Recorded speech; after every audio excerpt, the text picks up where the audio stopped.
ব্যক্তি নিয়ে কথা বলি নাই তো। তো আমি যে কারণে তোমাকে ডেকেছি সেটা দয়া করে বলতে পারি? শিওর।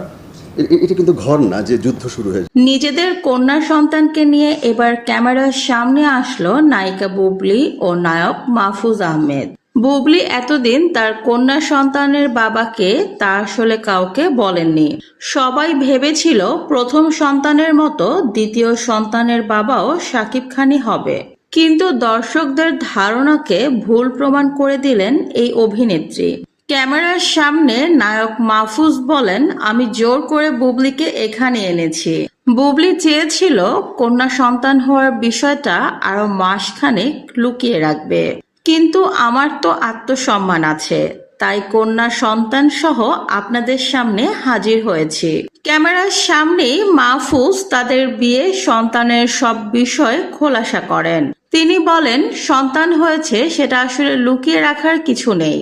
একটা নতুন মানুষ পৃথিবীতে এসেছে, আমাদের উচিত সেই মানুষটাকে পৃথিবীর বাকি মানুষগুলোর সাথে সম্মানের সাথে পরিচয় করিয়ে দেওয়া।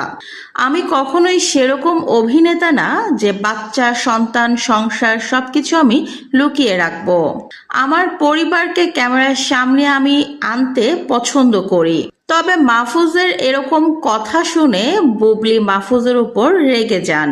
মাহফুজ আহমেদ বলেন, আজকে বাসায় গেলে ম্যাডাম আমার খবর করবে। বুবলির অনেক রাগ, কিন্তু আমি আমার সন্তানের দিকে তাকিয়ে বুবলির সব রাগ জেদ সহ্য করি। ঠিক এরকমই একটি ভিডিও সোশ্যাল মিডিয়াতে ভেসে বেড়াচ্ছে। এই ঘটনাটি কতটুকু সত্য আসলে আমরা জানি না।